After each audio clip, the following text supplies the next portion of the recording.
pragmatic parent practicing programming prudently parlays profited production perspective to preparing progeny for life. Someone once called me the master of analogies. If anything, I possess the ability to see events from the perspective of their theoretical and symbolic underpinnings and project the ramifications of such towards other areas. While it is true that a lot of what I needed to know I learned in kindergarten, I have also been able to extrude certain key concepts from programming that practically apply to parenting my children as far as preparing them for life. First of all, try. In programming, we always seek out algorithms, routines that let us get done what we want to get done. However, the best parts of life are not algorithmic, routine, but heuristic, learned as you go.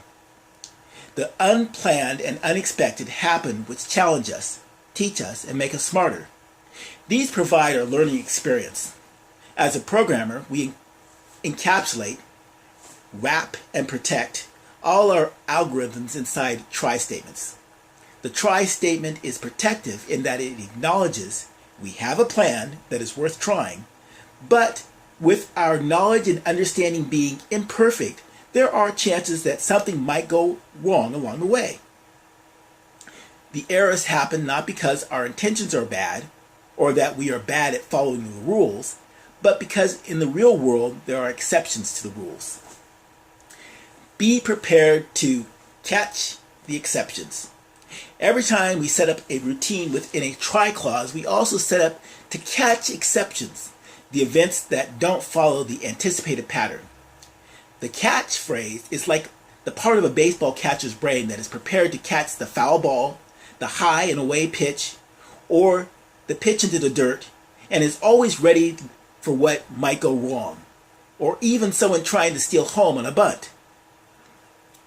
However, not all exceptions to the rule are bad. For example, there is a general rule that there is no free lunch, except for when there is. I have friends that constantly look out for exceptions to the no free lunch rule, like places where you can get free pizza on Pi Day, March 14th.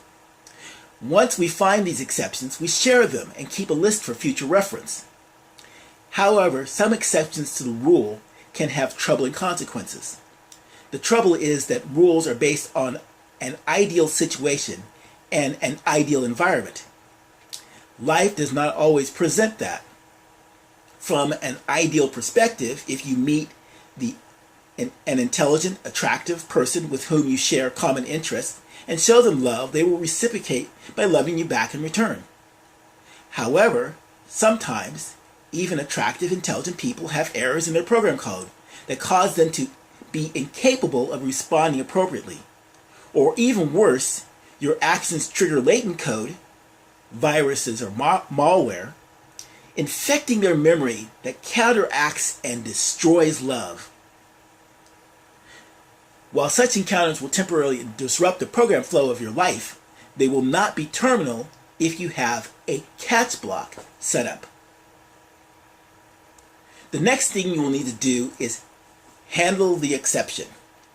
The catch block is just a convenient place for you to run to when your code flow is disrupted. You're only supposed to stay there temporarily while you handle your business and then get on with your program goals. Sometimes when an exception is found, you just pause long enough to send a warning message to the end user to inform them of the exception before you continue your program. For example, if I see an advertisement for free pizza, I stop and text my friends before I continue on with business as usual. However, sometimes more than a message is needed before you can go on. In the case of encountering the person that is not capable of returning love, you not only need to give a clear message that you cannot continue seeing that person, but other relationship recovery actions may be necessary, such as canceling future events that might include that person, removing that person from social media friend list, blocking that person's phone number, and taking a day to mourn the loss of hope. Another part of exception handling is gathering information that you might log to help future development. In the case of free food, I have a free food calendar. In the case of relationships, I have a log of previously experienced exceptions, such as people still mourning past relationships or not ready to fully participate in a new relationship. People with unresolved issues with a parent are not ready to participate in a new relationship.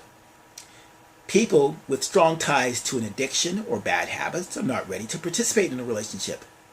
And a person who makes generalized hostile statements towards your gender, race, beliefs, or critical features of your identity is not really ready to be in a relationship with you.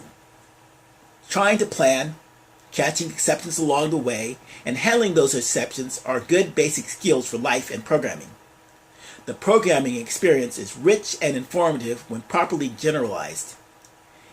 I could go further into the applicability of the always flush the toilet rule, meaning always clear your cache at the end of a routine, and how that applies to real life. But instead I end with finally. Finally is a clause that happens after all exceptions are handled. These are things you do at the end when all is said and done to preserve your program in working order for future use. In programming, it may mean cleaning house by closing open files and resetting memory variables to default values. However, in personal life, it may mean clearing your thoughts and resetting your values back to your core values. With your catch and finally clauses in place, you never have to be afraid to try, and you will learn along the way.